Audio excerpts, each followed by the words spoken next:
Have you ever wondered what it was like to lose your grip on reality in a world where nobody had heard of anxiety, ADHD, or trauma? Where the solution to sleepless nights wasn't melatonin or mindfulness, but maybe sleeping with a toad under your pillow? Tonight, we're diving into the bizarre, bone-rattling, and occasionally bewildering world of mental health during the early Renaissance, a time when your melancholy wasn't just misunderstood, it was often punished, ignored, or labeled divine. Buckle up, because the past wasn't just unkind, it was creative in all the wrong ways. But before we peel back the candlelit curtain on history's forgotten minds, take a second to like this video, only if you feel it's earned it, and if you're new here, consider subscribing. We do deep dives into strange corners of history, and this channel is basically a time machine fueled by curiosity and a mild obsession with bizarre facts. Drop your location and the time in the comments. I always love seeing who's watching from what corner of the world, whether it's 3 p.m. in New Jersey or 1 a.m. in a village where the Wi-Fi is just vibes and hope. Now light a candle, adjust your blanket, and let your brain settle in for an evening of strange truths and weirder remedies. Let's begin. Imagine waking up in 1457. You're a 34-year-old shoemaker's apprentice in a coastal town that smells like salted fish and unresolved superstitions. You've been feeling off. Not sick exactly, but heavy, sad, distracted, overwhelmed by thoughts you can't explain. There's no word for burnout, no therapist to call, no self-help books to binge. Your options are two. You can talk to the village elder, who claims he speaks to bees, or you can visit the town's appointed soulbinder, a woman who diagnoses people based on how their breath sounds when they sing hymns. Your mental health, the fog in your head, the ache behind your eyes, the crushing weight of simply existing, is explained by air, earth, fire, and water, not metaphorically, but physically. Welcome to the doctrine of elemental temperament. Long before modern psychology, many cultures believed your behavior, mood, and spiritual clarity were determined by your elemental balance. Earth made you stable but sluggish, air made you lighthearted or erratic, fire brought passion or rage, and water kept you calm, but could also drown you in sadness. It sounds poetic now, but back then it was used as clinical science. Too much fire? You were dangerous. Too much earth? Lazy and prone to despair. Too much water? Probably haunted by unspoken grief. The solution? Not therapy. Ritual sweating. You'd be locked in a room filled with burning herbs and stones and forced to sweat out the imbalance. Think of it as a medieval sauna, except no cucumber water, just a man yelling Latin at the walls while you sobbed into a rag. Physicians, if we can call them that, were more like theatrical pharmacists crossed with local astrologers. They consulted planetary charts, measured your pulse by holding your wrist and making intense eye contact, and asked you meaningful questions like, "Have you been sleeping too close to the river?" If the answer was yes, congratulations. You were water-heavy and clearly suffering from soul dampness, a condition that could cause forgetfulness, emotional outbursts, or spontaneous singing. And if none of those applied, clearly you had mind shadows, a term used by some circles to describe inexplicable sorrow. This was treated by surrounding the patient with reflective surfaces, polished stones, bowls of water, or if you were wealthy, mirrors. The idea was that sadness was afraid of its own reflection and could be frightened away like a ghost. Spoiler: it didn't work. Now let's talk about blood rituals. No, not the sacrificial kind, more like creative plumbing. If your spirit felt burdened, if you cried easily or couldn't concentrate on your prayers, the problem was most likely your blood being stale. This diagnosis came with a cheerful solution: vein opening. A slender blade, a shallow bowl, and a person with steady hands would help revitalize your flow. One noblewoman reportedly had her wrists bled monthly to keep her thoughts light and her emotions thin. Did this help? Not really. But did it give the community a sense that something was being done? Absolutely. For those who weren't fans of bleeding, there were other delights. One especially popular cure for mental heaviness involved purging the sin through sound. You'd be brought into a cold hall, handed a musical instrument, often one you didn't know how to play, and asked to perform until you cried. This wasn't a test of talent. The belief was that emotional knots could be untied through dissonance, that mental chaos responded to disharmony. The louder and more unhinged your performance, the more effective it was said to be. Sometimes this evolved into what we might now call public breakdowns. These weren't discouraged. They were considered cathartic spectacles. If someone tore their shirt, screamed about shadows, or lay in the mud quoting dead poets, the town's response wasn't always exile. Often they would gather to watch, whisper theories, and eventually walk away saying, "He's cleansing. Let him finish." What's strange is that among the fear and absurdity there were moments of almost modern compassion. In some towns, especially in isolated regions, the mentally distressed were sent to live in the homes of calm keepers, quiet older villagers known for their stillness and patience. These calm keepers didn't offer medicine or prayer. They simply sat with people, gave them tasks, let them speak without judgment. In their own way, they were practicing a form of emotional rehab centuries ahead of its time. But such kindness wasn't universal. If your condition frightened others, if you heard voices, wandered at night, or whispered secrets to your soup, your next stop might be the Stonewatch Chamber, a small cell carved into the outer wall of the town chapel. No bed, just a bench, one candle, a window barely the size of a book. You weren't put there for punishment, but for containment of spirit. People believed that madness could leak into the air, corrupting others. Isolation was seen as a kindness to the community and a trial for your soul. These chambers were not monitored. Food arrived once a day through a hatch. No one spoke to you. In fact, it was believed that interaction might feed your affliction. Some people stayed a week. Others were forgotten. Still, not all stories ended in silence and stone. A few lucky individuals ended up at the Gardens of Quiet Thought, a community built by an eccentric former glassmaker who believed that peace came from repetition and natural rhythm. These gardens were early sanctuaries, filled with routines, watering herbs, cleaning tiles, organizing stones. The glassmaker believed that madness was not a curse, but an overflow of vision, and that through simplicity, the mind could be steadied. Was it effective? Hard to say, but records suggest fewer relapses and considerably less screaming. In those days, if you weren't labeled afflicted, you might still experience what we'd call depression today. But back then, it had a different name: soul winter. It was described in local poems as the season without wind, a time when thoughts moved slow, joy felt distant, and even the brightest day seemed dull. People suffering soul winter were advised to walk backward in gardens, drink from streams under moonlight, and sleep under books. It was, admittedly, more poetic than clinical, but it acknowledged pain, and in a time when most emotions were either feared or punished, that meant something. And this is just the beginning. We've only scratched the surface of how the Renaissance mind struggled, suffered, and occasionally found surprising comfort in the midst of misunderstanding. Now let's shift our gaze to the celestial, because if you were mentally unwell during the late 1400s and early 1500s, chances are someone would suggest it was the stars' fault. Astrology wasn't just entertainment, it was a dominant medical tool, taken as seriously as anatomy. When a person exhibited signs of confusion, despair, hallucinations, or even just an unusually quiet breakfast demeanor, the town's stargazer, sometimes called a chart keeper, or in larger cities a sky auditor, would be summoned. They didn't ask about trauma or diet. They asked for your birth time, the last dream you remembered, and whether you'd noticed any crows flying strangely. Then, using a rotating wooden map of the night sky and a piece of red string, they'd identify which planet was to blame. Mercury out of alignment meant communication breakdowns and nervousness. If Mars was looming too large, they'd expect violence, or perhaps dramatic haircuts. Venus in decline might explain heartbreak or obsessive singing. But the most feared configuration? When Saturn dipped into what they called the shadow quarter.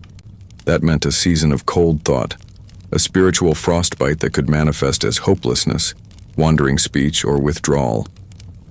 Treatments varied depending on the planetary diagnosis. If the issue was traced to lunar misalignment, You might be told to sleep in a different position, head north, not east, and only eat white foods under moonlight. If Venus was to blame, your remedies would include rose petals steeped in milk, poetry recitations, and brief periods of silence followed by long conversations with someone who reminded you of your grandmother. These weren't jokes. They were serious prescriptions based on emotional alignment with the stars. And for many, they worked not because of any true astrological cause, but because finally, someone was paying attention to the way you felt. But while the heavens were often blamed for strange behavior, another force was feared even more: the invisible world of spirits.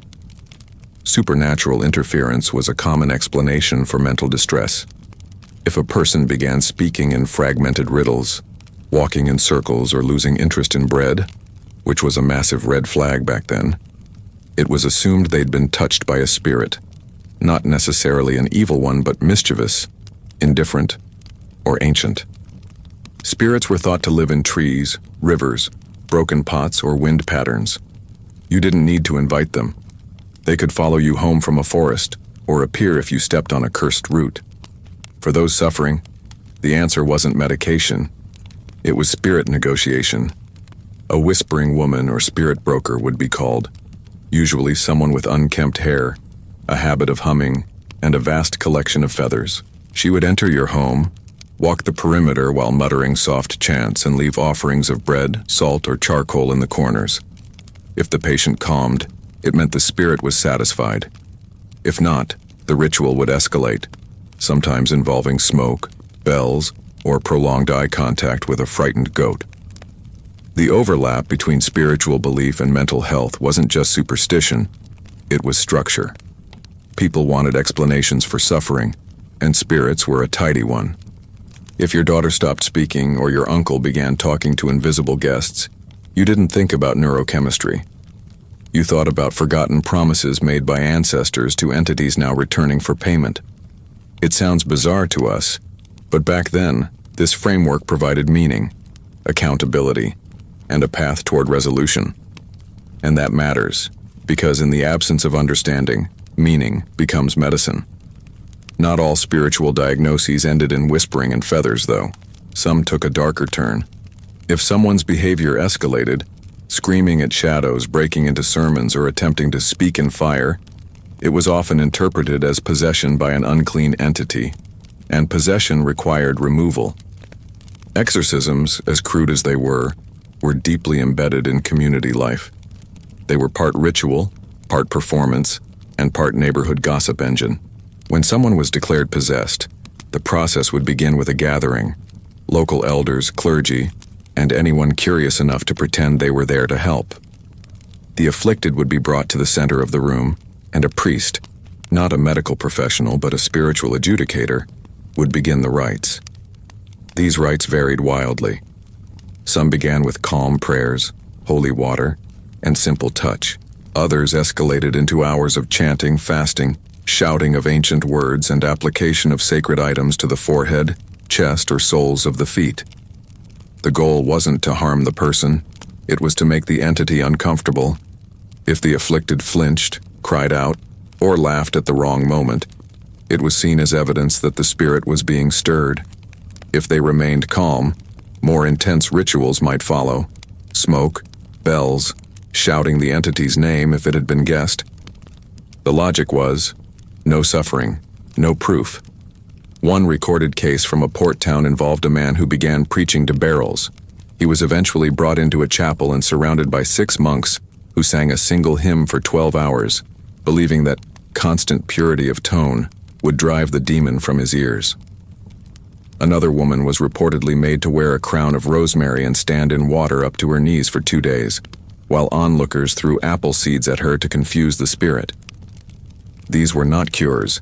They were expressions of communal desperation, dressed up as divine interventions. And yet, despite all this noise and smoke, there were moments of stillness, of humanity. In some places, particularly among more isolated villages, people who were touched by the other world weren't feared. They were honored. Called edgewalkers, these individuals were believed to exist between realms, able to glimpse truth beyond normal perception. If they spoke in riddles, People listened. If they wept for no reason, others joined them just in case the weeping was prophetic. Edgewalkers were often left alone, allowed to wander, sleep in empty barns, or visit homes without knocking. They were living reminders that not all minds work the same, and sometimes that wasn't a curse. It was a sign. Contrast that with larger towns and cities, where mental illness became increasingly criminalized as populations grew and patience thinned. People who couldn't function properly, whether that meant forgetting simple tasks, failing to laugh at the right time, or repeatedly insisting they were being followed by clouds, were seen as disruptive. Public order mattered more than private suffering. As such, institutions began to emerge, not yet hospitals, more like containment lodges. These were bare, cold buildings with iron-latched doors and windows small enough to keep out concern. Afflicted individuals were placed inside not to heal, but to be out of sight. One of the earliest of these lodges had a rotating staff of 3.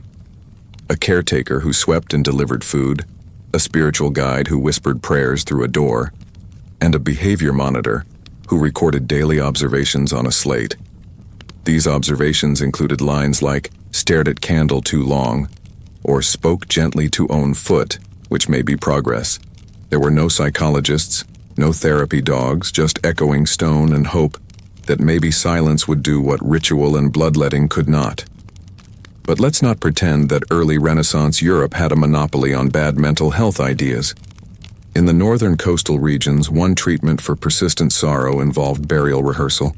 If someone expressed the desire to die, or even just spent too much time looking into the sea, they'd be wrapped in linen, placed in a shallow trench, and blessed as though passed.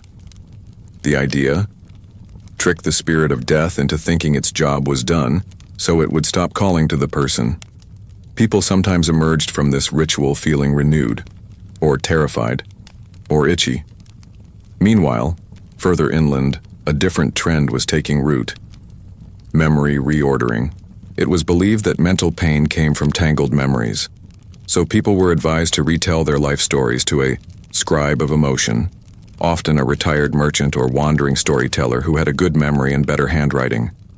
The sufferer would narrate their life, but in a rearranged order, starting from the saddest moment and moving backward. The scribe would write this new version on parchment, then read it aloud by candlelight. This inverted biography was burned at sunrise to symbolically reset the brain. Again, not exactly science, but storytelling as medicine? That's got some legs. These treatments, odd, misplaced, or just plain dangerous, existed because the world was desperate for explanation. People needed reasons why their minds betrayed them, why their sons cried for hours, why their wives stopped speaking, why they themselves could no longer pray without thinking of falling. In the absence of medicine, narrative became the treatment, and every town, every region, every family had their version of a cure. Some made you drink boiled nettles, others sang to you while brushing your hair, and some simply held your hand and whispered that the pain would pass, because it always had eventually. What's most striking looking back is not just how wrong they were, but how often they tried anyway. Not with malice, not always with ignorance, but with fear, hope, and whatever tools they had. Feathers, salt, fire, songs, stars. And in a way, that stubborn persistence to help, to understand, feels oddly familiar. We still light candles. We still whisper affirmations. We still stare at the sky and hope something out there hears us. As the Renaissance rolled forward and cities grew taller and louder, mental health slowly began to shift from a purely spiritual or cosmic issue into something slightly more observable, though no less misunderstood. With the rise of universities and printed books, a new class of thinkers emerged. Mind scholars they were sometimes called, though they had no degrees, only ink-stained robes and unshakable certainty. These individuals believed that the human psyche could be analyzed through behavior, posture, even handwriting. That sadness left marks not only on the soul, but on the body's movements, the tilt of the head, the way a person held a spoon. Their theories weren't modern psychology, but they were steps away from demon talk and leeches. Some believed that too much introspection led to thought loops, or mental spirals that could consume a person from within. They saw evidence of these loops in artists who painted only in blue, in poets who wrote in endless metaphors, and in candle makers who hummed the same note for hours.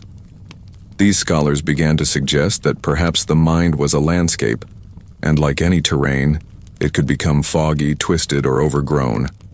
One of the most curious experiments from this period involved something called echo therapy. A person experiencing mental anguish, what we'd now call depression, anxiety, or possibly grief, would be taken to a stone courtyard at dawn. There, they were instructed to speak aloud their deepest worry, fear, or recurring thought. Not to a person, but to the wall.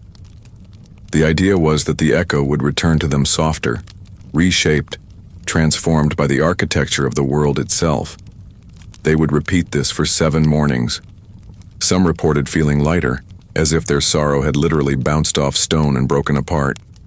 Others just walked away confused and slightly hoarse. But the intention was real. To externalize pain, give it shape, let the world speak it back to you until it became something else. Primitive? Yes, but not so far from the journaling or voice memos we use today. At the same time, rituals of rhythm were becoming popular among the middle classes. These weren't dances or songs in the joyful sense, but carefully timed routines that were believed to realign the soul's tempo. For those struggling with despair or lethargy, the cure was movement, but not random. Each step, each breath, was structured. Wake at the 3rd bell, wash your hands 4 times, walk 20 paces east, bow to the sun, recite a memorized phrase. The belief was that madness lived in the unscheduled spaces of life, so to reclaim control of the mind, one had to schedule every moment. These rituals were most effective for those with obsessive tendencies, though nobody called it that. They were known as loop-bound souls, and while the community didn't understand them, they did respect their discipline. Some of these individuals became advisors, organizers, or keepers of records, trusted not because they were stable, but because they were consistent. The irony is sharp. In a time when mental illness was feared, those who could harness its traits were sometimes elevated. Of course, not everyone had access to scholars or structured routines. For most, mental distress remained something you either hid or handed to the church. But a small shift had begun in how women were treated, or mistreated depending on your angle. While earlier centuries blamed a wandering womb or curses for female sadness, the Renaissance brought a new theory: emotional excess syndrome. According to this logic, women simply felt too much. Joy became hysteria. Sadness became affliction. Desire became danger. These feelings weren't punished immediately. They were redirected. Women were encouraged to paint, embroider, sing hymns, care for the sick, or, most tellingly, pray themselves numb. The term emotional correction was used in some circles, where noblewomen were trained to identify feelings and replace them with scripture. If a lady wept too easily, she was told to recite psalms until the tears dried. If she laughed too freely, she was sent to solitude to reflect on modesty. The emotional range of an entire gender was being narrowed for safety, convenience, and control. But beneath the surface of suppression, something unexpected was happening. Inside convents and quiet homes, women began writing. Not treatises or academic works, those were forbidden, but reflections. Letters to saints, dialogues with angels, long laments folded between cookbooks. These writings were often dismissed as religious devotion, but many of them were cries for understanding. "I feel the ache in my chest not as punishment but as weight," wrote one woman, hiding her words inside the binding of a hymnal. Another wrote, "I speak to no one, but hear myself in the wind, and sometimes it speaks kindly back." These early documents, dismissed by scholars at the time, now read like prototherapy journals, quiet revolutions in ink. Meanwhile, the lower classes had their own networks of care, informal but effective. When someone broke down, neighbors didn't call a priest right away. They'd gather, bake extra bread, assign small tasks. One man, prone to wandering grief, was given the role of lantern lighter.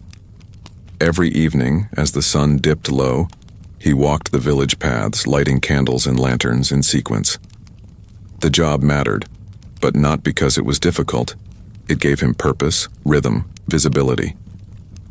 He lit the light for others, and in doing so, found his way back from the dark.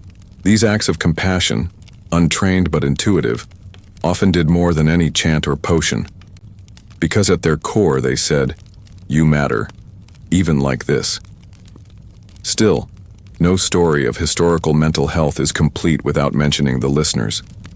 These were individuals, often older, sometimes blind, who took it upon themselves to hear the words others couldn't bear to say aloud.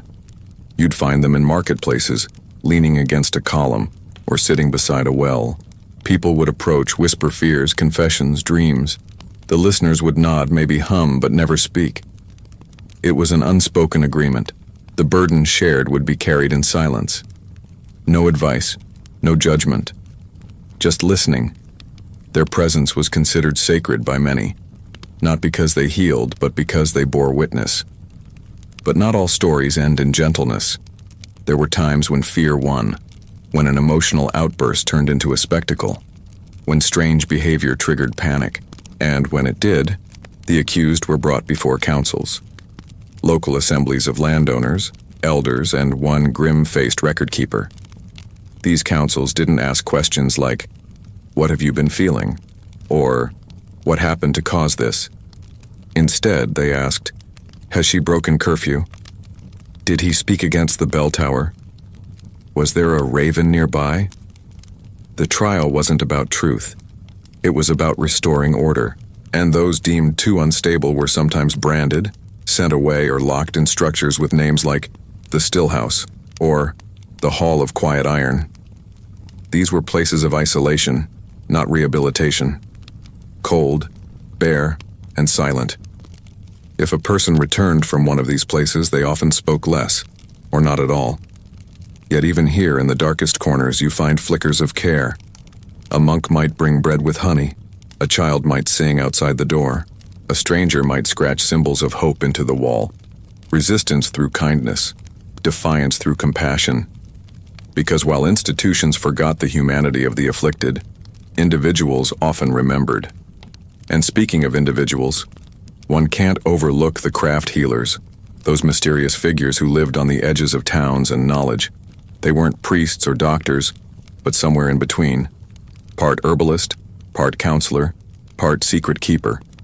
They dealt in bark, oil, whispers, and dreams. Their methods were strange.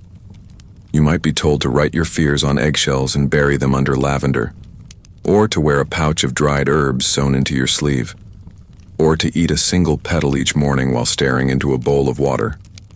Did these things work? Not in the way we understand treatment today. But did they help? Sometimes. Because healing isn't always logical.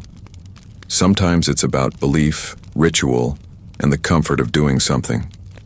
One craft healer, known only as Alda of the North Wind, had a reputation for helping those who no longer wanted to live. She never used sermons. She didn't promise cures. She simply welcomed them into her home, gave them tasks, let them rest, and taught them to find rhythm again, sweeping in circles, sorting seeds by color, speaking their names aloud. Her philosophy was simple. A soul lost in the forest needs footsteps, not a map. People came to her not for salvation, but for softness, and many left changed. As we move deeper into this story, you'll begin to notice a pattern. While the official systems, church, councils, early institutions, often failed those with mental illness, the unofficial ones quietly succeeded. Kind strangers, curious thinkers, reclusive listeners, old women with herbs and too many cats. They formed a hidden network, unrecognized, but vital. They didn't always understand the science of suffering, but they recognized it, and they responded, not with fear, but with presence. So yes, the Renaissance was full of ignorance, fear, and truly bizarre cures, but it was also filled with glimmers of understanding, seeds of empathy that would, centuries later, grow into the mental health frameworks we're only just beginning to get right. By the late Renaissance and into the dawn of what we now call the early modern era, the conversation around the human mind began to mutate once again.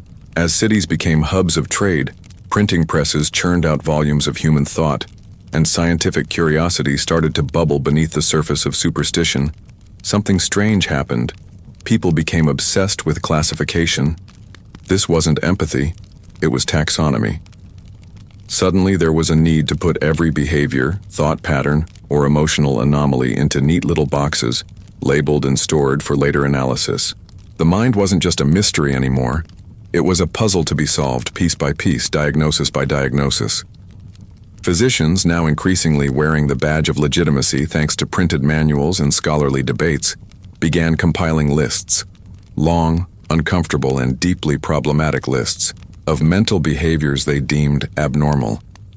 These catalogs didn't emerge from understanding but from fear, masquerading as science. One influential figure, a self-taught philosopher who ran a private curiosity cabinet in Prague, created a scroll titled Deviationes Humanae, the deviations of man.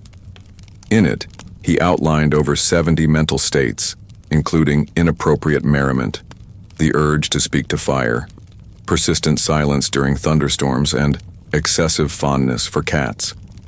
These were not just observed but judged, moralized, feared, and often punished. This trend spilled into the hands of magistrates and city wardens. If someone failed to follow market etiquette, muttered to themselves, or stood too still for too long, they risked being added to local ledgers under terms like misaligned, imbalance of spirit, or the chillingly vague unsettled. And once recorded, these labels stuck. Future employers, landlords, or even potential spouses could request to view these ledgers, which meant your sadness, once whispered behind curtains, now had paperwork. It was the bureaucratization of suffering. And yet, not all attempts at understanding were malicious. Some thinkers genuinely tried to observe without judgment. In a quiet university town near the Black Forest, a group of young scholars founded what they called the Study of Still Minds, a series of informal meetings where townsfolk could come and talk, simply talk, about what burdened them. The scholars took notes not to diagnose but to detect patterns. Over time, they identified commonalities. People who had recently lost parents often developed physical tics. Those who had suffered fires or wars sometimes forgot names, including their own. Widows reported seeing figures at night. Bakers who lost children began miscounting loaves. These weren't symptoms, they were stories. And slowly, the scholars realized that the mind wasn't breaking randomly. It was responding to life's pain in the only language it had: grief, dreams, silence, repetition. Incredibly, one of these scholars, who later became a teacher of moral philosophy, began giving public talks in the marketplace, not about academic topics, but about pain. He told passers-by that sorrow was not a sickness but a memory that had stayed too long, that the mind was not mad, but mourning. At first, people laughed. Then they started listening. Soon, townsfolk began gathering in the square, not to hear Latin verses or sermons, but to hear someone say, plainly, "It's okay to hurt." This scholar became a local legend, not for curing anyone, but for making suffering visible, speakable, even shareable. Meanwhile, in the countryside, ritual-based healing was evolving as well. One fascinating trend was the rise of what were called stone circles of release. These weren't magical or sacred in the usual sense. They were just large open spaces, marked by pebbles or carved wood, where individuals were invited to act out their pain. A man might come and scream at the wind. A woman might lie on her back and chant the names of everyone she had lost. A child might run in circles until collapsing in a heap of tears. No one was ridiculed. Onlookers didn't jeer. They watched, silent and respectful. The belief was that emotion, like fire, needed space to burn clean. And once released, it wouldn't haunt the person or the town any longer. Some villages held monthly release nights. Others allowed access at any time, often during new moons. And the results? Anecdotal? Yes. But often those who used the space returned a little lighter. It wasn't always about fire and spectacle, though. In the colder months, particularly in mountain regions, people relied on wintering homes, communal shelters where those emotionally unwell were taken in during the dark season. These homes weren't medical institutions, they were just warm, slow places. People there weren't treated with chants or chemicals, but with tasks, stories, and patience. Each person was assigned a companion, often an elder, a storyteller, or a weaver, who simply stayed with them, day after day. The goal wasn't to fix the person, but to stay with them through the emotional winter. When spring came, many did feel better. And those who didn't, they still weren't alone. One notable wintering home became famous for its use of color immersion therapy, not in the clinical sense, but through environment. Each room was painted a single hue, blues, greens, yellows, and patients were encouraged to rotate rooms weekly. They also wore robes dyed with seasonal plants and drank teas meant to match their aura. Again, none of this had scientific basis, but it had intention, and sometimes that's more powerful than accuracy. Many people left those homes with journals full of dreams and plans. A few returned the next year, but none regretted going. Elsewhere, poetry circles began to flourish among the working classes. These weren't academic or even particularly artistic. They were, at their heart, emotional safety valves. People would gather in candle-lit rooms above taverns or behind tailor shops and take turns reading aloud whatever they had written that week. Some spoke in rhyme, others in raw, unedited confession. And always, the response was the same: quiet, nodding, maybe a hand squeeze. The poetry was often terrible, but the sharing was divine. Not all practices were kind, of course. In port towns, mental illness was often blamed on sea whispers, an idea that ocean winds carried voices from drowned sailors or ancient beasts. Those who heard voices or spoke strangely were accused of harboring salt madness. To purge it, they were sometimes tied to piers at low tide and left overnight to listen until the truth returned. This was a brutal practice, and many suffered more from the punishment than from whatever ailment they had to begin with. In some cases, the afflicted would lie just to escape the treatment, claiming they'd heard the whispers clearly and now understood their place, trauma pretending to be healing. And then there was mirror fasting, a trend among wealthier individuals who believed that mirrors trapped sorrow.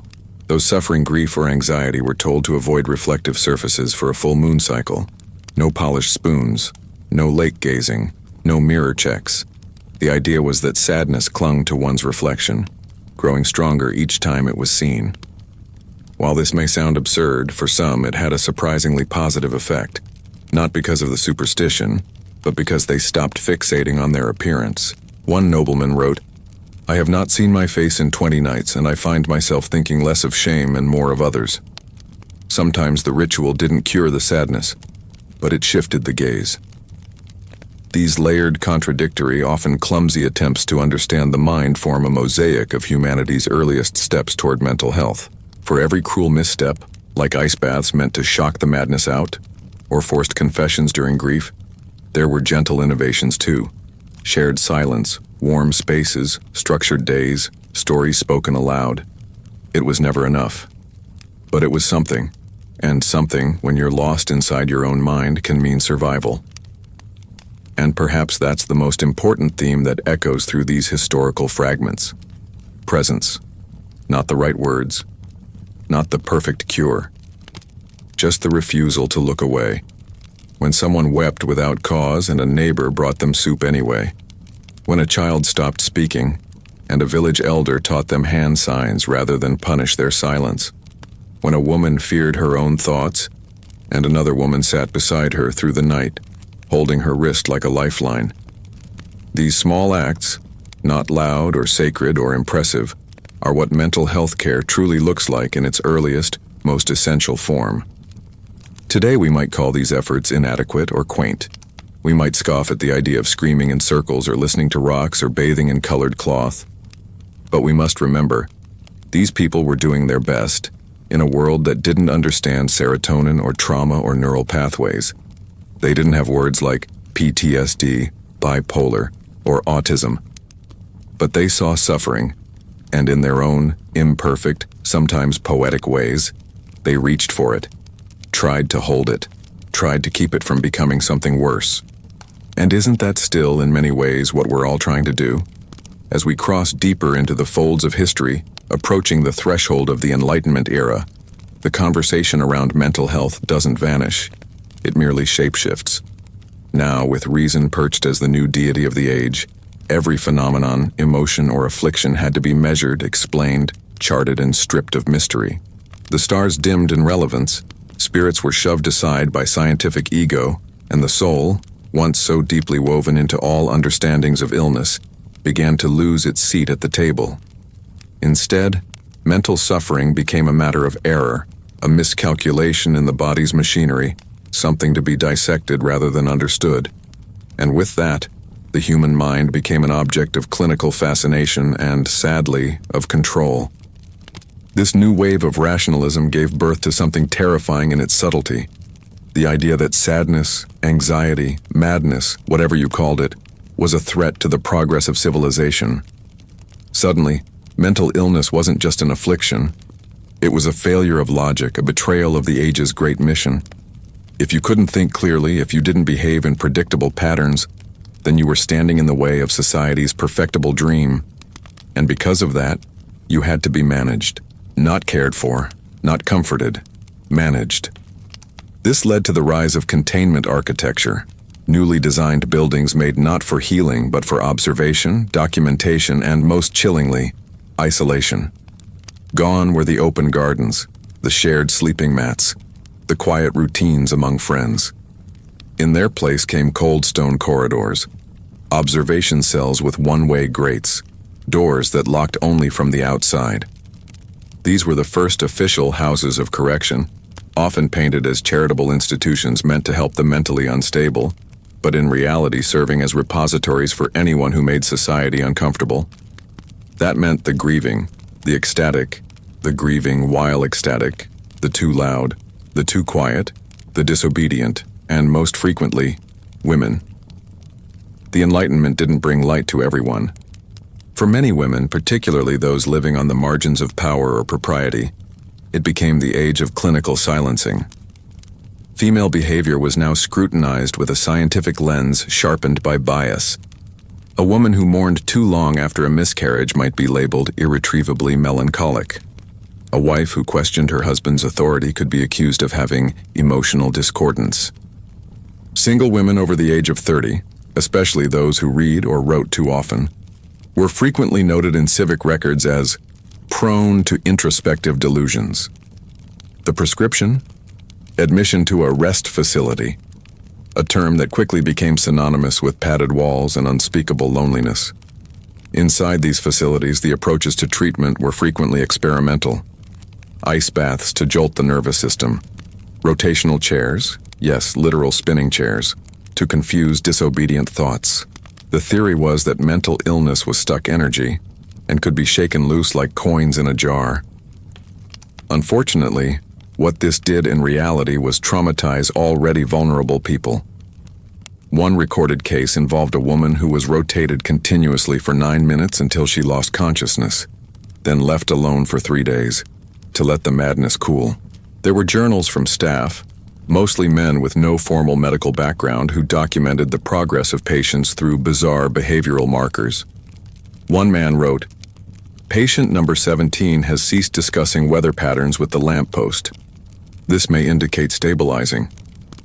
Another noted, "Subject now accepts bread without performing a song. Marked improvement." These were not scientists. They were observers of pain, interpreting it through the lens of societal conformity, not human understanding. Still, not all was bleak. On the outskirts of this new rationality, fringe thinkers and early reformers began to whisper different ideas. One such figure was a humble bookseller named Elias Nota, who believed that mental illness was not a disease but a misalignment between a person's true self and the world's expectations. He wrote a small booklet titled The Honest Mind, in which he suggested that sadness might be the soul's protest against false living, that those deemed mad might, in fact, be the only ones seeing clearly in a world determined to ignore pain. His work was largely ignored by the medical establishment, but found traction among poets, teachers, and midwives, those who lived in the emotional trenches of daily life. They started to form what became known as sympathy circles, These circles were informal gatherings held in kitchens, back rooms of apothecaries, or underneath open skies. The format was simple. One person spoke, the others listened. No diagnoses, no remedies, just listening. The speaker could say anything, describe dreams, confess thoughts, name fears. There were rules. No interrupting, no correcting, no laughter unless invited. After the speaker finished, the circle would offer a single gesture of acknowledgement, sometimes a touch to the shoulder, sometimes a lit candle placed nearby. It was simple, but powerful. People began traveling across counties just to sit in a sympathy circle, even if they never spoke.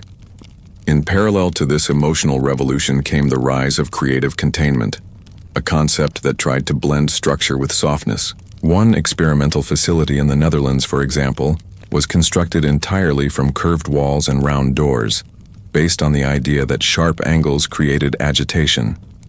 Every surface was painted with natural dyes, each room flooded with morning light. The patients, called guests, wore robes of different colors based on the emotion they were exploring. Blue for sadness, red for fear, yellow for confusion, green for grief. They weren't required to explain themselves. They simply wore their colors, moved through the rooms, and were met with quiet recognition. There were music sessions, tactile tasks like kneading warm flour or braiding soft rope, and daily walks around a spiral garden where the path slowly narrowed until it led to a single bench. That bench faced a blank wall, not as a punishment but as an invitation to sit with yourself. Not all treatments from this era involved such thoughtfulness, of course. One particularly grim chapter involved the widespread use of mirrored confessionals, small booths where patients were required to sit across from their own reflection, while a scribe behind a partition asked them questions about their thoughts, fears, and actions. The theory was that looking oneself in the eye while confessing would reveal internal contradictions. In reality, it often broke people. Some refused to look, others wept. A few became convinced their reflection was another being entirely, whispering things they couldn't unhear. The practice was eventually abandoned, but not before it etched deep scars into countless souls. Amid all this clinical coldness and bureaucratic control, it's worth remembering that the most effective treatments were still unofficial. A baker who gave an extra loaf to the weeping woman in the alley. A retired soldier who sat outside every morning with a boy, too anxious to enter school. A grandmother who wrote lullabies for people who had forgotten how to sleep. These were the cracks in the concrete, small human rebellions against a system that still hadn't learned how to honor pain. And it wasn't just the people who mattered, it was also the spaces. Certain inns became known as soft places, not safe houses exactly, but havens for the emotionally undone. Travelers would arrive late at night, bags heavy with more than clothes, and the innkeeper would ask, "Do you need silence, story, or song?" That was the code. Silence meant a quiet room and no questions. Story meant a seat by the fire and a listening ear. Song meant someone would hum you to sleep no matter your age. These inns kept no guest books, asked no names, and charged whatever the traveler could give. A pearl, a feather, a promise to sing when it was your turn. They didn't heal everyone, but they helped many find the strength to try again. What all these stories tell us is something both sobering and deeply inspiring. Empathy has always existed on the margins. When official channels were cruel, individuals made their own channels. When science failed to listen, strangers offered ears. When systems punished sadness, communities learned how to hold it, not fix it. And this matters because it means the roots of true mental care don't come from textbooks or titles. They come from presence, creativity, and the refusal to look away. So yes, the Enlightenment gave us incredible tools, logic, structure, the beginning of modern medicine. But it also gave us a dangerous idea, that only what can be measured is real, that if sadness can't be quantified, it must be ignored, that if a thought can't be charted, it's invalid. And perhaps our job now, centuries later, is to reclaim the parts that were lost in that exchange. To remember that the human soul isn't data, it's story, rhythm, breath, and fire. And in that remembering, we find not just understanding, but hope. As we push forward into the 18th century, a curious contradiction begins to form in the architecture of mental health. The more the world claims to understand the mind, the less it listens to it. By now, asylums are no longer scattered stone chambers or spiritual cells tucked into monasteries. They are full-blown institutions, sprawling buildings with barred windows, soot-darkened hallways, and gates made more to keep people in than danger out. These facilities, often built with money from civic funds or charitable patrons, are heralded as progress, signs that society is finally taking mental illness seriously. But the reality behind those iron gates is far more grim.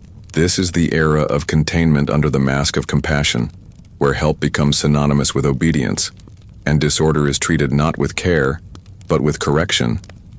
Inside these asylums, the guiding philosophy isn't healing, it's normalization. If you cry, you must stop. If you pace, you must sit. If you speak to yourself, you must be silenced. The goal is not to understand why someone suffers, but to make them appear as if they don't. Uniformity becomes salvation. Patients are given numbers, not names. Schedules are rigid, meals are identical, and personal expression is quietly smothered. This is the birth of moral management, a practice rooted in the belief that mental illness can be reshaped through structure, submission, and routine. It sounds gentle, but underneath the tidy language is a truth. People are being trained like animals. Smile at the right moment, receive a privilege, cry at the wrong one, lose access to the garden. One doctor in Northern Europe, hailed as a visionary in his time, believed that the key to curing melancholia lay in the denial of individual preference. He designed a ward where all colors were removed, white walls, gray bedding, bland food, so that no patient could form attachments or aversions. He argued that emotional neutrality would lead to inner balance. What he created instead was a gray hell where suffering couldn't even scream. Patients began to lose their ability to differentiate days. One woman reportedly asked the same question each morning: "Is this the world or the dream?" The staff eventually stopped answering. Elsewhere, other so-called reformers experimented with more dramatic interventions. Isolation tanks, dimly lit rooms filled with lukewarm water, were introduced for those who clung too tightly to their delusions. The logic was that sensory deprivation would bring the patient back to their body, but in practice it often induced hallucinations, panic attacks, or catatonic silence. For many, it was not a doorway back to sanity. It was a one-way trip deeper into the self. Staff members would record entries like, "Patient submerged 23 minutes, emerged calmer." But the truth was that calmness often meant dissociation, the soul simply stepping aside to survive. In France and parts of Italy, another practice began to take root: theatrical reenactment therapy. Here, patients were instructed to act out their malady in front of others, sometimes to music, often in costume. A man who believed he was a prophet would be given robes and a staff, and asked to perform his visions while the staff watched in silence. The belief was that by externalizing the madness through drama, the patient would exhaust the delusion and return to reality. But these performances quickly devolved into a kind of cruelty, a grotesque theater where suffering became spectacle. Visitors paid to watch. Local elites observed from balconies. And all the while, the performers, the patients, slowly broke under the weight of their own staged pain. What makes this period especially tragic is that some of the most well-intentioned figures caused the greatest harm.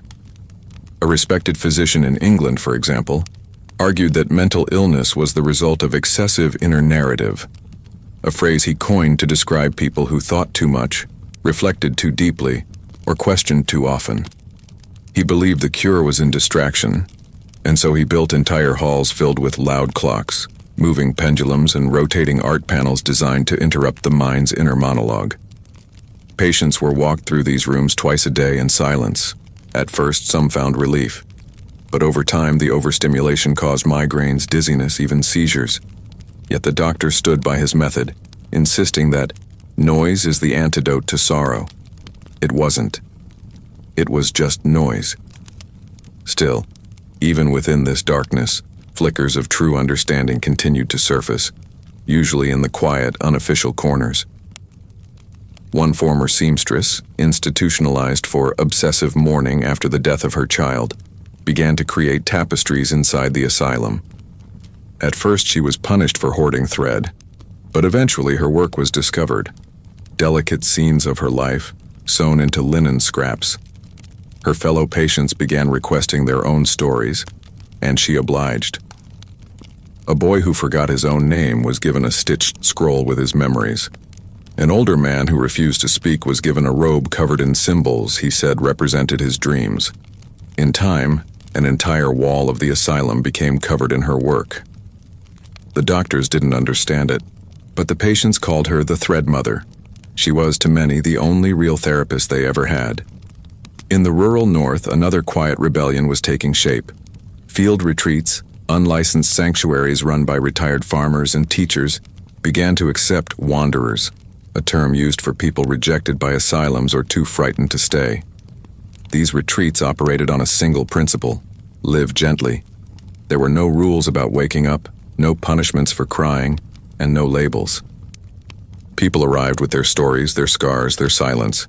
They were given space, food, fresh air, and one small job per day: feeding hens, mending fences, sweeping paths. Healing was not forced, it was witnessed. One former carpenter who had gone mute after a fire began speaking again after 3 months of teaching birds to perch on his fingers. No doctors, no medicine, just patience and presence. And in the cities, something new was stirring as well. The beginning of writing as recovery.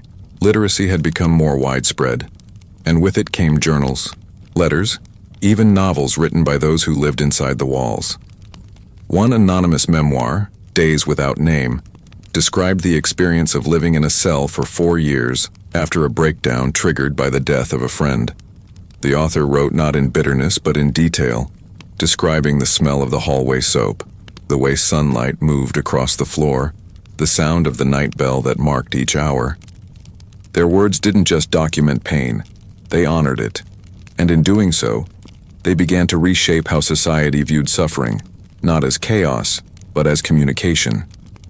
It's important to note, too, that during this time, community-based remedies still survived, especially among poorer populations where institutions were inaccessible. In fishing villages, people suffering grief were given grief stones, small pebbles meant to be held and warmed with the hands. Villagers believed that sorrow passed into the stone through the skin, and that when the stone grew cold it had absorbed the pain. These stones were then buried or thrown into the sea. Was it symbolic? Completely. But was it helpful? Often. Because it gave people something to do with their grief, somewhere to place it, even temporarily. In the forested valleys of Eastern Europe, dream interpreters still flourished. These weren't mystics or fortune-tellers, but women, usually elders, who gathered the dreams of the troubled and translated them into action. A man who dreamed of drowning might be told to build a birdhouse.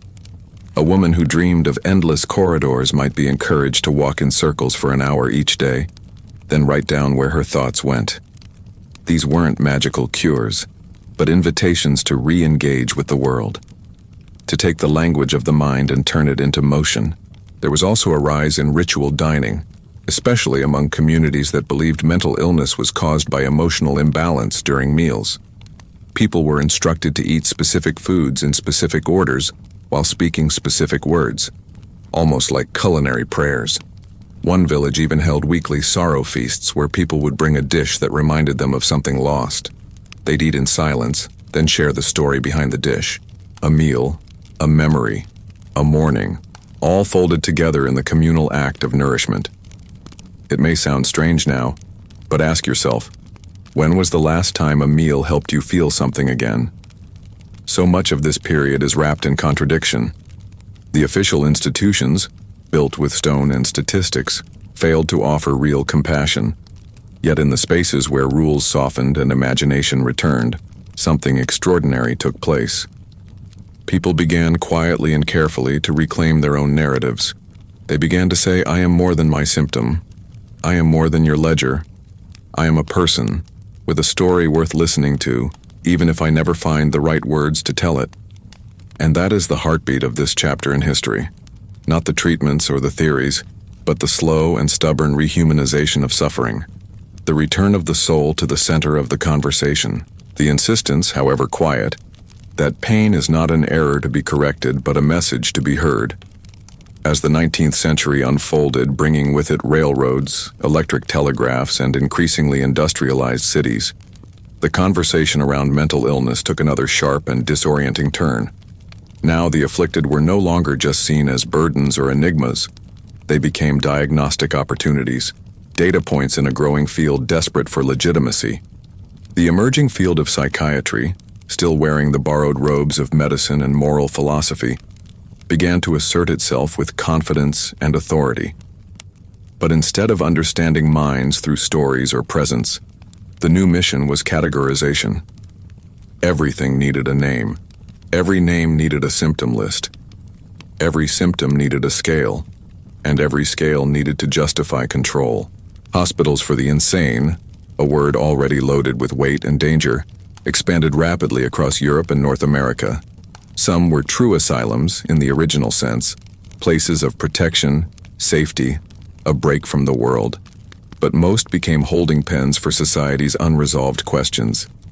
These institutions were large, often beautiful in their architecture, long brick corridors, manicured lawns, columns that suggested stability, but inside, they echoed with confusion. Patients were separated by behavior, gender, class. Agitated melancholics on one floor, hysterical females on another, unresponsive neurotics in the basement. Labels replaced names, and with each label came a treatment plan rooted not in empathy, but in compliance. One widely adopted treatment during this time was restraint therapy, a practice that, despite its cold name, was disturbingly common. Straps, jackets, padded boxes, not as punishment supposedly, but to protect the patient from themselves. In one case, a young man grieving the death of his brother was placed in a restraint chair for 12 hours a day because he wept without stopping. The tears, the doctors claimed, were evidence of pathological fixation. They didn't ask why he cried, they asked why he hadn't stopped yet. This became the pattern. Behaviors interpreted as symptoms, symptoms pathologized, and treatment designed not for relief, but for regulation. The rise of diagnostic manuals solidified this process. Institutions began to standardize how they understood the mind, creating categories with clinical detachment. Terms like melancholia, moral insanity, female hysteria, nervous exhaustion, and idiopathic mania began appearing on patient charts. Many of these labels were based on observed behaviors without context. If a woman spoke too loudly, she was considered hysterical. If a man refused to work, he was mentally fatigued. If a child rocked back and forth, he might be labeled incurable. There was little inquiry into trauma, poverty, loss, or grief. The why of mental suffering was replaced by what do we call it, and worse, what do we do with it? And what they often did was shocking. Hydrotherapy became fashionable in many hospitals, a treatment that involved immersing patients in hot or cold water for extended periods. Some were wrapped in cold, wet sheets and left for hours to reduce agitation. Others were plunged into icy baths to snap them out of their episodes. One facility in Central Europe became notorious for its immersion days, where entire wards were lined with tubs and patients were lowered in by crank-operated platforms. Nurses walked back and forth checking pulses, timing silences. The logic was that extremes of temperature could recalibrate the mind. What it often did instead was traumatize already fragile people. But the science said it was progressive. And science, in this era, became its own kind of god. It's easy to paint this time as entirely cruel, but that wouldn't be true either. There were glimmers of humanity, even among the institutional walls. In some hospitals, small gardens were created for patients to tend, not because staff believed in the healing power of nature, though they were beginning to, but because it was cheaper than hiring gardeners. Still, something magical happened in those spaces. People who hadn't spoken in months began humming to their plants. One woman, known only by her initials, began naming each flower after childhood memories. She spoke to them daily, reciting family names, meals she missed, places she remembered. It was her own form of therapy. Not designed, not sanctioned, but deeply healing. Other patients would sit nearby, listening, joining in. The garden, at least for a few moments each day, became sacred. Meanwhile, outside the walls of the hospitals, the public's perception of mental illness was shifting as well, though not always in helpful ways. The asylum became a symbol, both feared and romanticized. Novels and newspapers described the madhouses with a mix of horror and fascination. The idea of the mad genius gained popularity, especially among poets, musicians, and philosophers, where mental instability was seen as a side effect of brilliance. Some artists leaned into the trope, using their anguish as creative fuel. Others were crushed by it. A composer in Vienna, known for his quiet demeanor and intense compositions, was institutionalized after wandering the streets barefoot for 3 nights, claiming he could hear notes hiding in the wind. He was diagnosed with melodic delusion and confined to a cell where no music was allowed. He never composed again. In contrast, the working class had its own set of beliefs and coping mechanisms. With little access to institutions or physicians, people relied on community, tradition, and improvisation. One fascinating example came from textile workers in Wales, who formed what they called the Thread Choir, a group of emotionally distressed individuals who met weekly to weave and hum. No one had to speak. The sound of the looms and the harmony of their wordless songs became a shared language. Some wept quietly while working. Others simply focused on the rhythm. The group became a kind of sanctuary, a place where mental strain wasn't punished. It was woven into the fabric of recovery. In fishing towns, net-mending circles were another unexpected remedy. Men who had lost friends to the sea or suffered depressive episodes were often invited to sit with elders and repair fishing nets together. It wasn't therapy in the modern sense, but it was therapeutic. The repetitive motions, the camaraderie, the gentle acceptance of silence. It gave them space to grieve, to exist, to slowly come back to themselves. And while no one used words like healing or mental health, everyone understood that something good was happening. Interestingly, religious communities during this time began to shift their role in mental health as well. Where once they had focused on exorcism and sin correction, some began to embrace a more nurturing approach. Monasteries in the Alps started offering quiet retreats to those suffering from what was then called soul weariness. These were not punishments or confinements. They were invitations. Individuals would stay for days or weeks, tending to animals, copying texts, participating in chants. The idea was that spiritual fatigue could be soothed with silence and rhythm. Many returned to their lives calmer, more centered. It wasn't perfect, but it was far from the cold corridors of the asylum.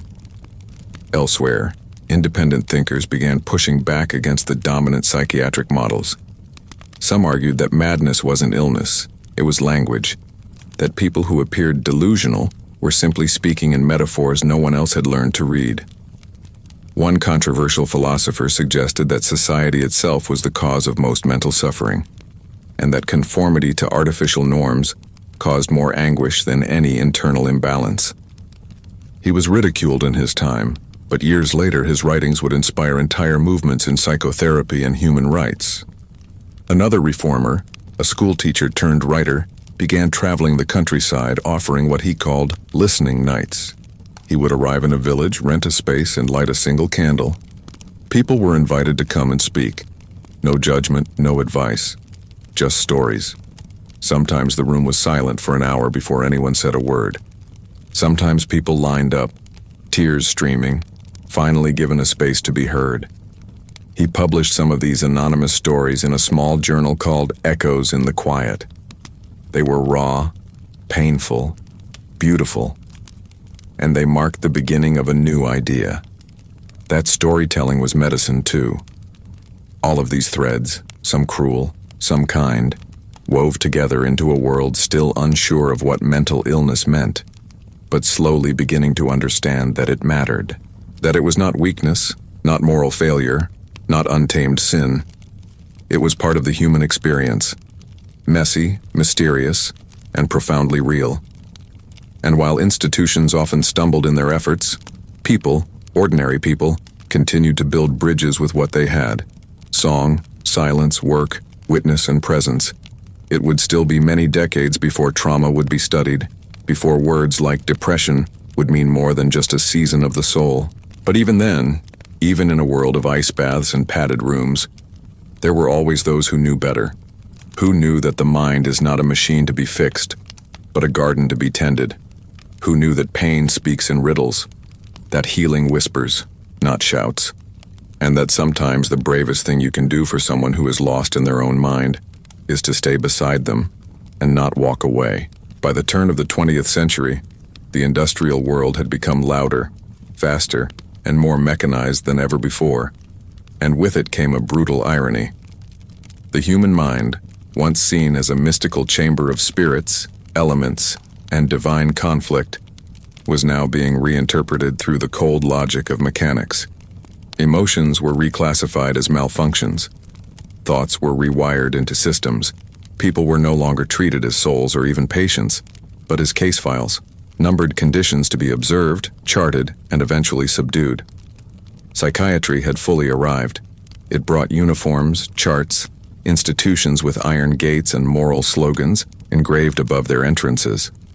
But for all its promise, this new world often misunderstood the one thing it claimed to treat: the mind's deep and layered pain. This era saw the rise of institutional psychiatry on an industrial scale. Asylums expanded, becoming small cities unto themselves. Some held hundreds, even thousands of patients, people suffering everything from anxiety and postpartum depression to schizophrenia and grief that refused to soften. Inside, days were ruled by clocks, not feelings. Wake, wash, line up for pills, walk in circles, sit in silence, lights out. Any disruption to the routine was noted, labeled, and sometimes punished. Creativity, deviation, or emotional display was treated as relapse. The philosophy was simple: if you couldn't function in the world outside, the world inside would break you into something manageable. A new wave of treatments emerged, many of them born out of the desire for control rather than healing. One of the most notorious was electroconvulsive therapy, or ECT. Initially seen as revolutionary, it was introduced with the belief that brief seizures could reset the brain, like flipping a breaker switch on a house during a storm. Early methods were brutal. Patients were given no anesthesia, no muscle relaxants. They convulsed violently, sometimes breaking teeth or bones. Staff would strap them down, insert rubber blocks in their mouths, and apply electrodes with the hope that the mind would be rebooted. Some patients did report relief, temporary calm, a quieting of internal chaos, but many more emerged disoriented, terrified, or numb. The silence that followed wasn't always peace. Sometimes it was just the brain learning not to speak. Alongside ECT came insulin shock therapy, a method where patients were injected with large doses of insulin to induce a coma. The theory? That these comas would somehow allow the brain to rest, to forget its errors, to be reborn. What they produced instead were physical traumas, memory loss, and a haunting sense of confusion. Yet these treatments persisted for decades, fueled by a medical community desperate for results and a society that still feared what it didn't understand. People lined up outside hospitals to commit loved ones, believing they were doing the right thing. He won't eat. She won't stop crying. They talk to themselves at night. These statements, uttered in quiet shame, were often enough to sign away a life. At the same time, however, new voices were beginning to rise, questioning the rigid models that treated suffering as a problem to be erased rather than understood. One of the most radical of these voices came not from a hospital or university, but from a group of war nurses returning home from the front lines of World War I. They had seen men collapse under the weight of what they called shell shock, a term that would later become PTSD. These men weren't weak. They weren't mentally defective. They were overwhelmed by horror. The nurses, many of whom were dismissed or ignored by doctors, began to create their own practices. simple routines of talking, drawing, walking in silence, journaling. They treated the men not as patients, but as humans caught in something too big for words. These makeshift therapies spread quietly, unrecorded by medical journals but deeply remembered by the souls they touched. Meanwhile, in urban neighborhoods, community salons and underground clinics began appearing. Places where artists, immigrants, laborers, and outcasts could speak openly about their mental pain. These weren't hospitals. They were converted apartments, bookshops, or abandoned warehouses turned into safe spaces. People came not for diagnoses, but for conversation. For the first time, trauma was discussed not just as a personal weakness, but as a response to injustice, poverty, racism, war, abuse. These spaces birthed early political movements centered around emotional liberation, arguing that until people were allowed to feel fully, rage, grief, despair, they would never truly be well. In one such clinic, a former railroad worker gave lectures on the healing power of collective memory, insisting that isolation worsened mental suffering. What breaks us, he said, is not the pain, but the silence around it. In the literary world, writers and poets began peeling back the layers of internal struggle, giving language to experiences that had long gone unnamed. Virginia Woolf wrote about her own mental breakdowns with a clarity that stung. "I feel certain I am going mad again," she once wrote, and in that sentence she named something millions had felt but couldn't explain. These voices didn't offer cures, but they offered something just as vital: recognition. And recognition, when you're drowning in your own mind, can be the first breath of recovery. Still, outside of these underground spaces and literary salons, mainstream treatment remained authoritarian. Families, often out of fear or social pressure, committed relatives with little evidence. A woman who questioned her role as a housewife. A boy who refused to stop drawing monsters. A man who couldn't stop replaying the war in his head. Institutions were overcrowded, underfunded, and increasingly violent. Staff were overworked, burned out, and often untrained. Abuse was common. Over-medication became the standard. Thorazine, nicknamed the chemical straitjacket, was prescribed to thousands with little consideration for side effects. It dulled the senses, reduced speech, slowed movement, an artificial calm mistaken for healing. In response, a small but growing group of reformers began pushing for change, not by redesigning treatments, but by rethinking the entire concept of what it meant to be mentally ill. One such reformer, an ex-theater director turned social advocate, wrote a manifesto titled "The World is Not a Hospital." In it, he argued that the goal shouldn't be to make people well enough to return to a broken society, but to question the society that made so many people unwell. He called for spaces of rest, not punishment, expression, not suppression. Though mocked by professionals, his ideas spread among artists, teachers, and even some medical students disillusioned with the existing system. Simultaneously, the seeds of modern talk therapy were beginning to take root. Though the field of psychoanalysis was still dominated by male voices with rigid theories, cracks had begun to appear. Therapists who listened more than they labeled, who asked, "What happened to you?" instead of "What's wrong with you?" started to gather small but loyal followings. The setting was humble: a chair, a clock, a notebook. But something powerful was happening. People were being invited to tell their stories without interruption. The process was slow, messy, and sometimes painful. But for many, it was the first time they felt truly seen. Alongside this, mutual aid circles continued to grow. These weren't formal groups with therapists or rules. They were gatherings of people who had all suffered in similar ways. Grief groups, trauma survivors, veterans, abandoned mothers, queer youth. They met in basements, libraries, church halls. Some meetings were filled with laughter, others with long silences. But all of them held space for truth, and that made them revolutionary. Because truth, even in fragments, even when trembling, is the seed from which healing grows. Interestingly, as the century progressed, certain cultural rituals once dismissed as primitive began to be reconsidered as potential sources of healing. Drumming circles, meditation, breathwork, ritual bathing, dream analysis. These were no longer seen as superstitions but as embodied forms of therapy. People began to realize what ancient traditions had known all along, that healing is not just cognitive, it's sensory. It lives in the body, in movement, in stillness, in shared breath.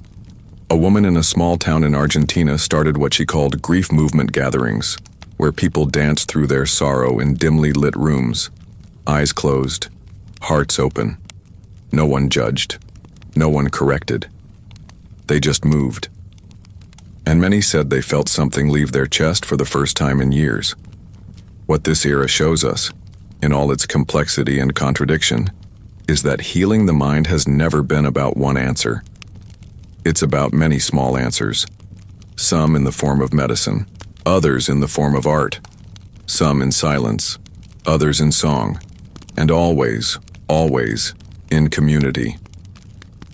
The greatest mistake of the early 20th century was believing that mental illness was something that could be cured in isolation, behind closed doors with cold hands and locked cabinets. But the greatest truth that survived it is this: the mind wants to be known, not analyzed, not corrected, known. And once known, it begins to soften. As we prepare to enter the final century of our journey, an age of breakthroughs, revolutions, and the return of ancient wisdom, remember this: the story of mental health is not a tale of progress. It is a tale of return, a return to listening, a return to witnessing, a return to the understanding that to be human is to suffer, yes, but also to connect, to express, and most of all, to be held. As the 20th century progressed into its final decades, the world began to tilt on its axis once more. Not through war this time, but through technology, social upheaval, and a radical reevaluation of identity itself. Civil rights movements, women's liberation, anti-colonial resistance, queer visibility, and a widespread rejection of top-down authority transformed how society understood the self, and with it, how we approached the mind. Mental illness was no longer a hushed tragedy or an inherited curse locked away in padded rooms. It was becoming a public conversation. For the first time in centuries, the silence around psychological pain began to rupture, and out came not just words, but stories, theories, demands, and most importantly, truth. And yet, this truth didn't arrive easily. The aftermath of earlier decades still echoed loudly in treatment facilities across the world. Institutions remained overcrowded and underfunded. Restraint and medication were still the go-to responses for behaviors that strayed from the acceptable. People were still labeled and forgotten, their names replaced by patient IDs, their complexity reduced to a diagnosis scribbled in shorthand. But something was shifting at the margins, again, as always, not from the center of power, but from the edges.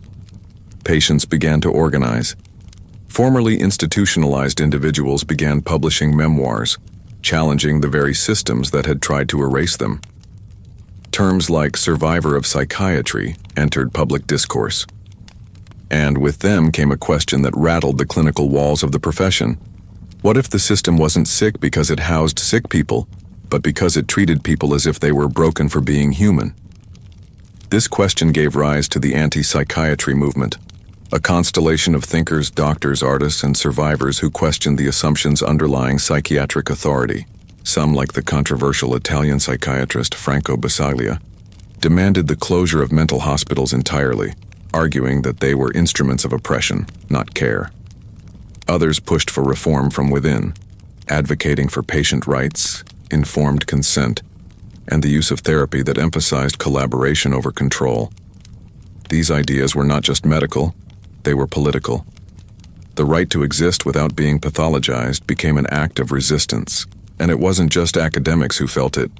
A teenager who didn't want to take pills for their panic attacks, a mother who questioned the side effects of her son's antipsychotic meds, a poet who found healing in community theater instead of group therapy.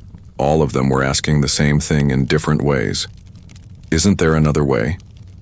While the psychiatric institutions struggled to hold on to their authority, new therapeutic paradigms began to bloom, many of them born outside the traditional halls of medicine. Humanistic psychology, pioneered by figures like Carl Rogers and Abraham Maslow, argued that people were not problems to be solved, but beings longing for meaning, love, and self-actualization. Therapy became less about fixing and more about listening. The sterile, distant analyst was replaced by a warm, present counselor, unconditional positive regard, empathic listening, a belief that healing came not from interventions, but from relationship. For many, this was the first time they encountered a professional who didn't define them by their worst day. Meanwhile, the trauma-informed movement began to reshape how clinicians viewed behavior. What had once been dismissed as manipulation or irrationality was now understood as adaptation.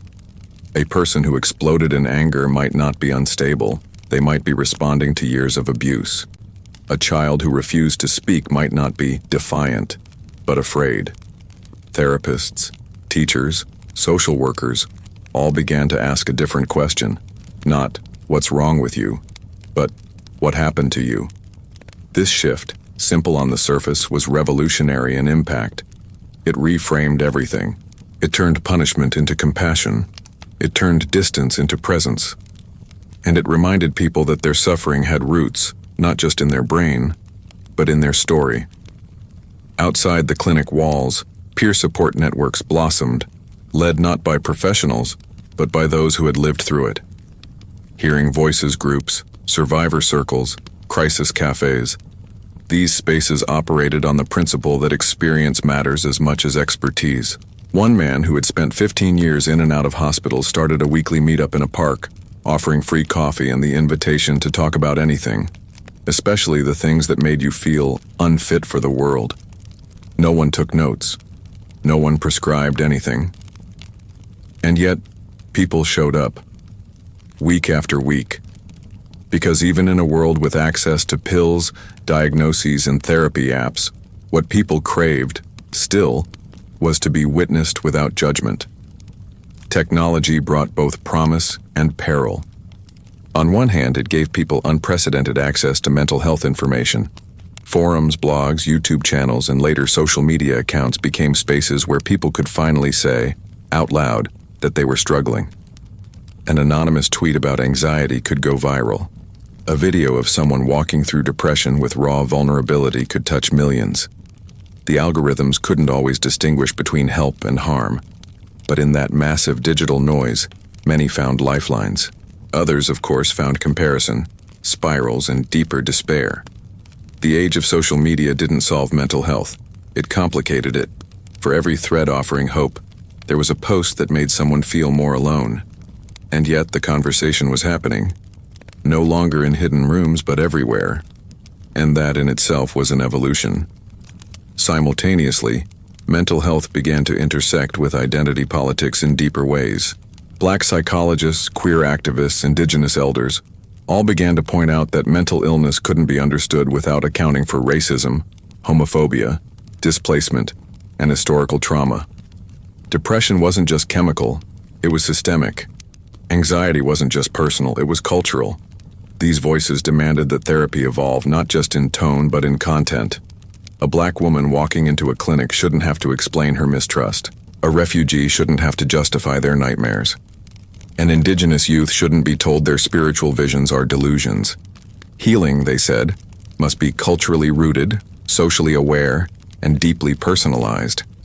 And as these ideas took hold, new modalities emerged. Somatic therapy reminded the world that trauma lives in the body, not just in thoughts.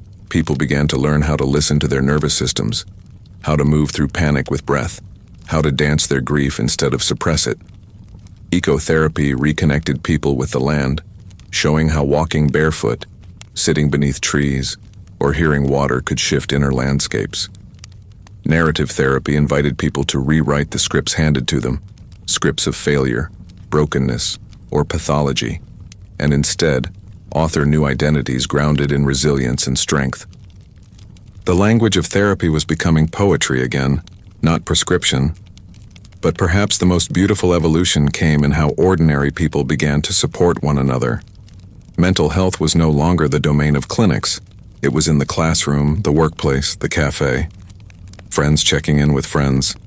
Employers creating rest spaces, parents learning to name their emotions in front of their children, bus drivers posting crisis hotline stickers, barbers asking their clients how their heart was doing.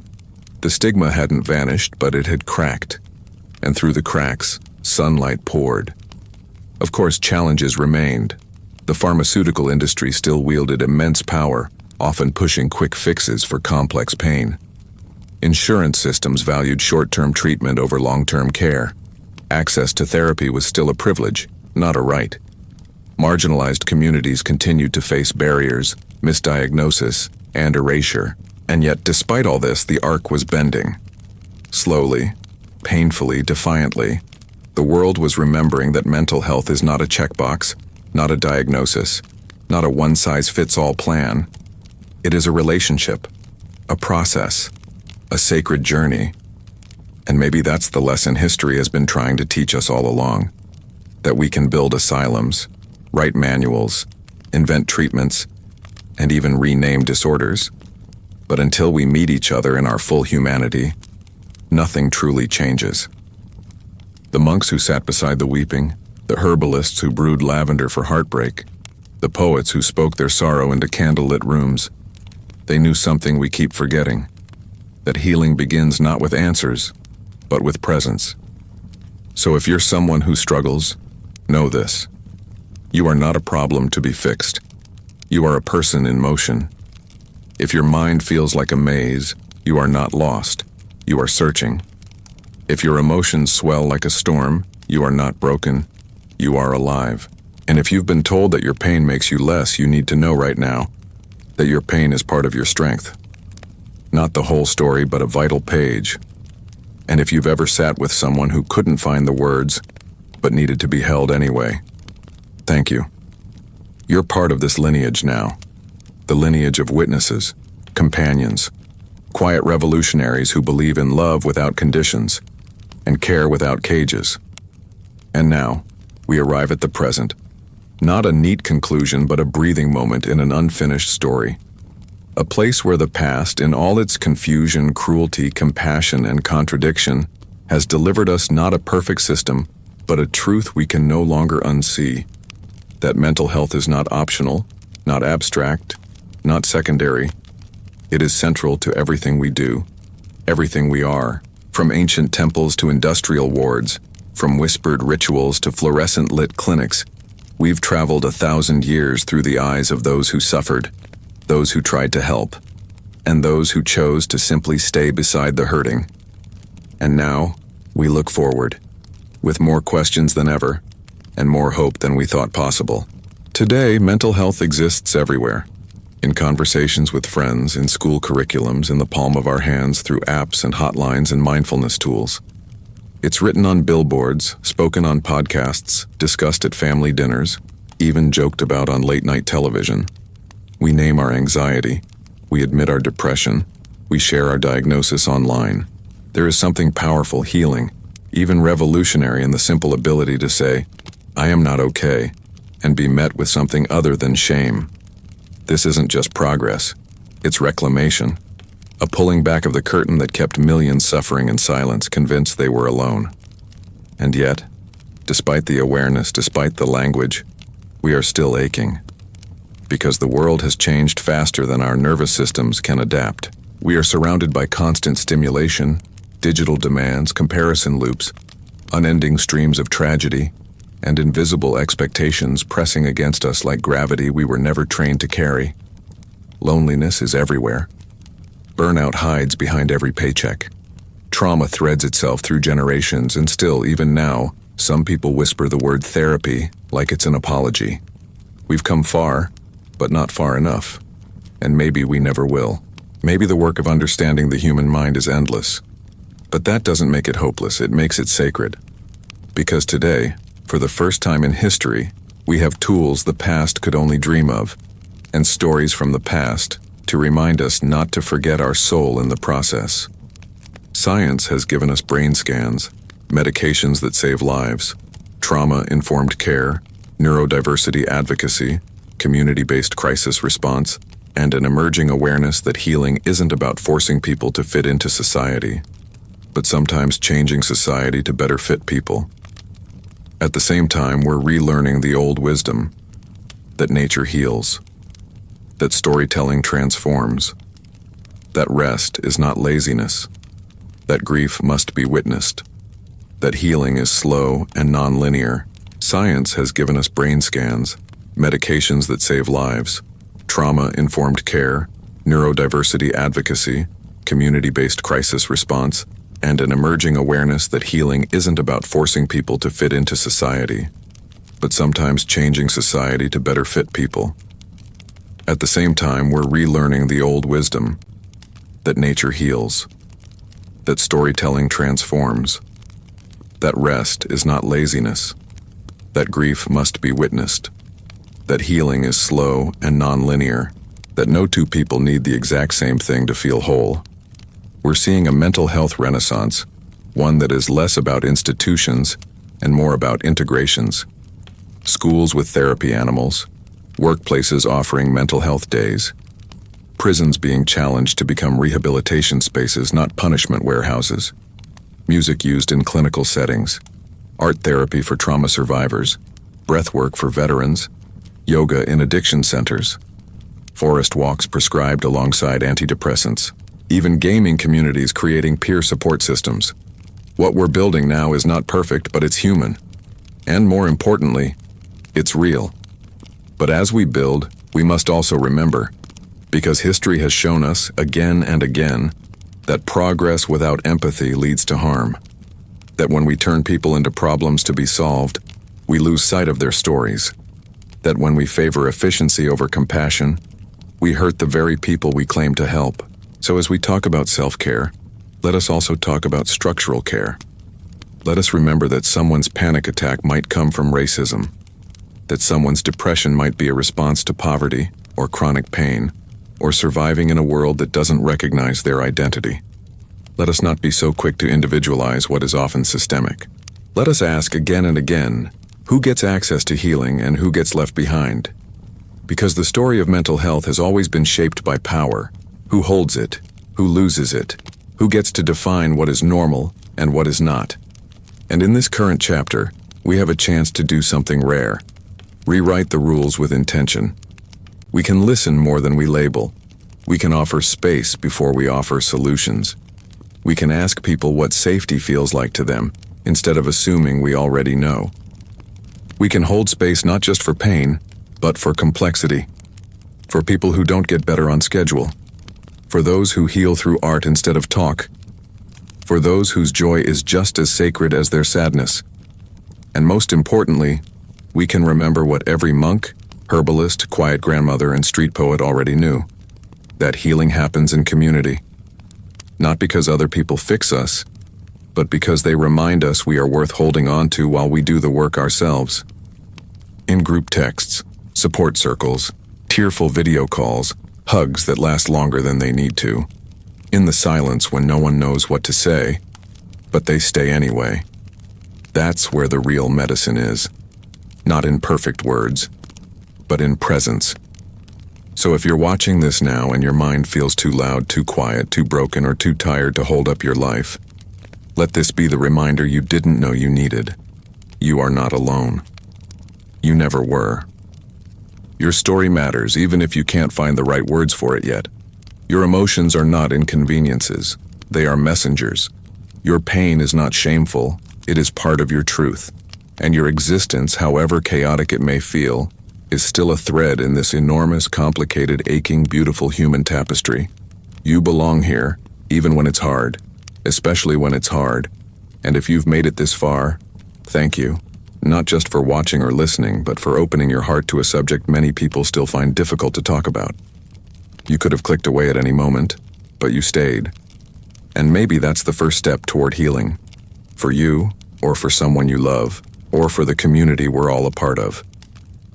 Before you go, I want to invite you to do something that really matters. Not just to me, but to everyone who's ever felt like their story was too messy to share. If this video moved you, if it made you think or cry or feel seen, subscribe to this channel. But not just for content, for connection. This is more than just a feed of videos. It's a growing, breathing space where real people share real things, and your presence here means more than you know. And in the comments, I want to ask you something personal, if you feel safe sharing it. What's your story? Have you struggled with mental health? Did something in this video remind you of someone you love? What have you learned about healing in your own life? Share with us.